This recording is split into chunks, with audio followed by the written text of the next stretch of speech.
The goal is not to win every battle. The goal is to outlast the competition.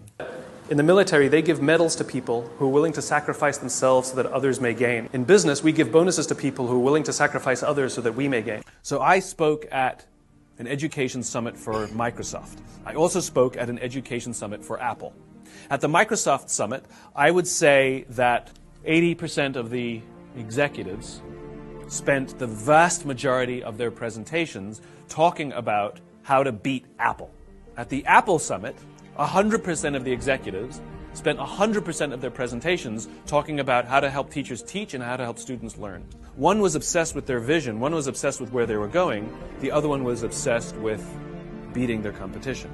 Because the finite player is playing against its competitors, and the infinite player is playing against themselves. The infinite player wakes up every single day and says, how do we be better this week than we were last week? It's a game of constant improvement. But the number of companies that study their competition for strategic reasons is scary, which means they react strategically to their competition and will change entire business models on basically on a whim, which means the company has no stability and is going all over the place. And you're frustrating the people on the inside because they don't know where they're going. It's a constant game of reaction. Not to mention the fact that in the infinite game, it's usually the competitors we don't know about that take us down, not the ones we do know about. MySpace had no idea that Facebook even existed until it completely destroyed their company because they were so focused on the ones they did know about. After I got done with my talk at Apple, I'm in the back of a taxi with a very senior Apple executive, sort of employee number 12 kind of guy. And I decided to stir the pot. And I turned to him and I said, Microsoft gave me their new Zune.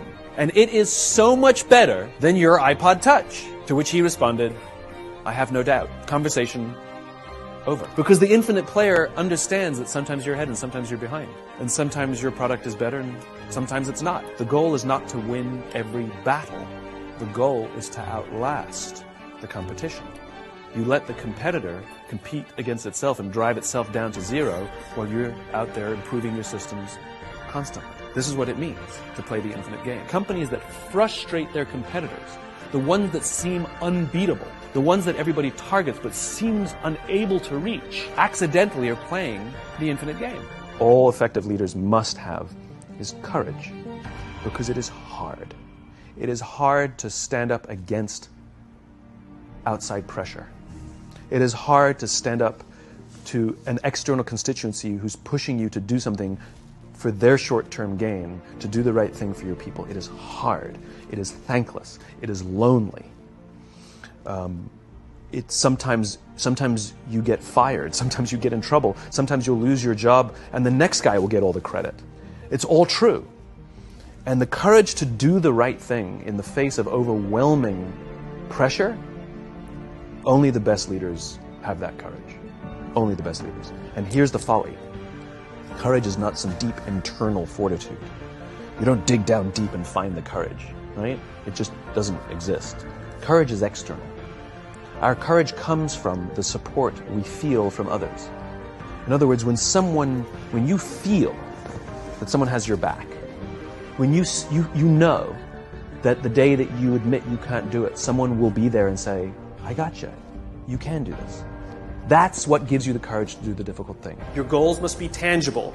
There's a biological reason for that. We're very, very visually oriented animals. You have to be able to see the goal for it to biologically stay focused, right? If you don't write down your goals, if you can't see your goals, it's very hard to get motivated, to get inspired.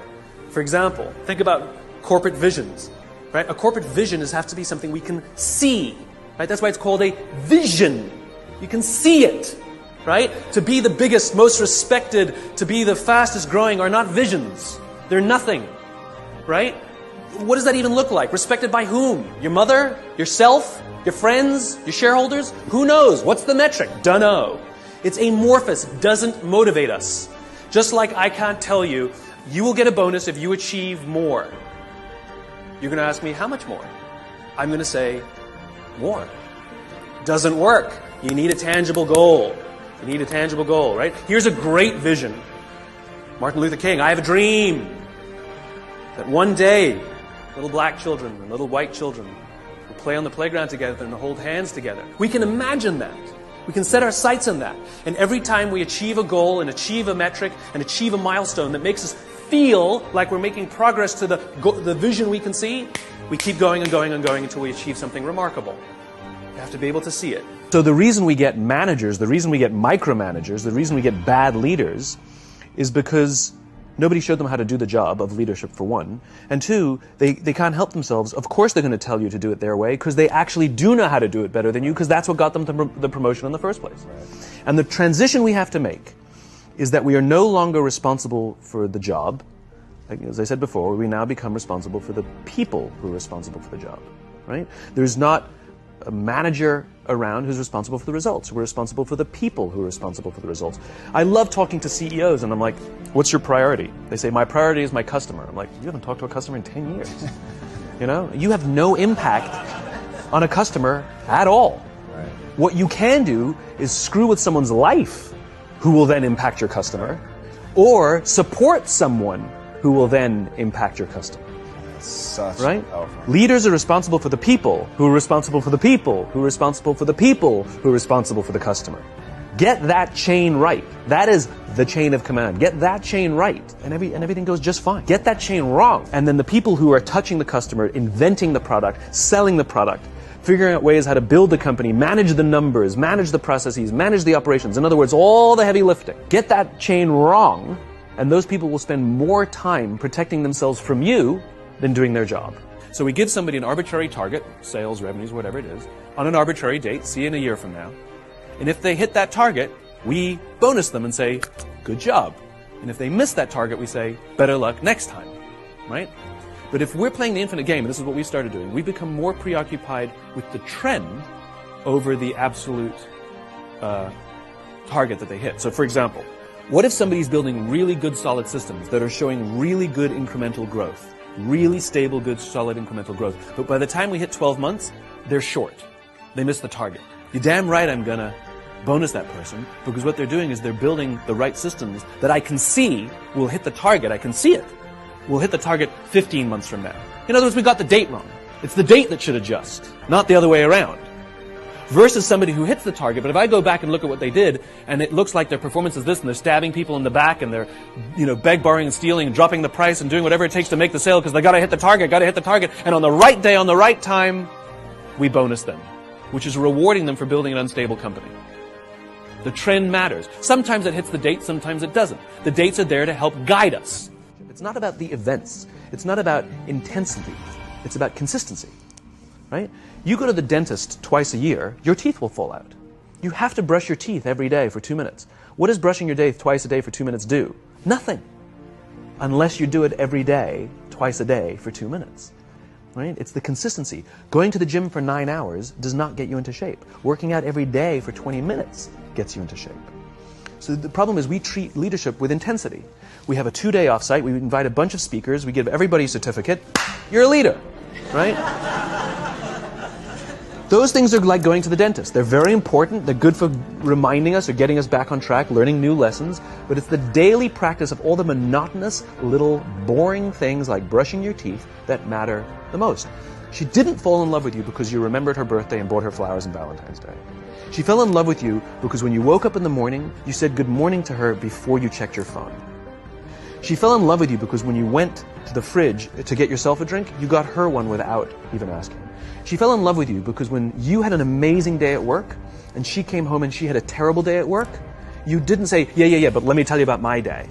You sat and listened to her awful day and you didn't say a thing about your amazing day. This is why she fell in love with you. I can't tell you exactly what day, and it was no particular thing you did. It was the accumulation of all of those little things that she woke up one day and as if she pressed a button, she goes, I love him. Right? Leadership is exactly the same. There's no event. There's no thing I can tell you you have to do that your people will trust you. It just doesn't work that way. It's an accumulation of lots and lots of little things that anyone by themselves is innocuous and useless. Literally, pointless by themselves. People will look at little things that are good leadership practices and say, that won't work. And you're absolutely right. But if you do it consistently, and you do it in combination with lots of other little things, like saying good morning to someone, that looking them in the eye. My friend George, who's a 3-star general in the Marine Corps, He says his test for leadership, and I love this, he goes, his test for a good leader is if you ask somebody how their day is going, you actually care about the answer. Right? The number of times we're walking to a meeting, we're rushing, we go, how are you? Not good, I gotta get to you later, I'm late for a meeting. Right. If you ask the question, you were standing there and you were listening to the answer. It's those little innocuous things that you do over and over and over and over that people will say, I love my job. The biggest lesson I learned was, because I was the boss, you know, in my own mind. Yeah. I thought I had to know all the answers, and if I didn't, I thought I had to pretend that I did. And that's stupid. What I learned is that just because I may have the top position in the hierarchy, I'm not expected to know everything, and if I pretend to know everything, it diminishes the value of all the great ideas and the great intelligence around me. And when things got difficult, I would never admit it. Right? I would just put on a brave face and show up every day. The biggest lesson I learned was to say, I don't know, I don't understand, or I need help. At any level about any subject. Yeah. And amazingly, I was always surrounded by people who wanted to help or who knew answers, but they never offered to help or offer the answers because they didn't think I needed it, because I kept pretending that I knew it all. Right. Not to mention the fact that nobody likes a know-it-all. So that was huge for me. And when I was willing to ask for help and accept it when it was offered, and sort of accept the humility of the fact that other people know a lot more about a lot of things than I know. I know one thing, you know, and they know lots of things. That's when things really started to move. If an alcoholic masters all 11 steps and not the 12th, it's highly likely they'll drink again. If they master the 12th step, they're much more likely to overcome the disease. The 12th step is the commitment to help another alcoholic. Right. It's service. And this really is the most powerful thing in the world, which is, it's not about us, it's about others. You know, there's an entire section in the bookshop called self-help. There's no section in the bookshop called help others, right? And it's not about how can I lose 10 pounds? How can I find the job that I love? How can I find the love of my life? You know? No. It's not how can I lose 10 pounds, it's how can I help somebody I care about live a healthy lifestyle. It's not how can I find the job that I love, it's how can I help somebody I care about find a lifetime of joy in their work. It's not how can I find true love, it's how can I help my friends settle down and live the life they want to live. And ironically, if we set out to help people solve the problems that we struggle with ourselves, that in turn is what teaches us the solutions. If you like Succeed with Knowledge, subscribe and give us a thumbs up. And thanks a million. Cheers.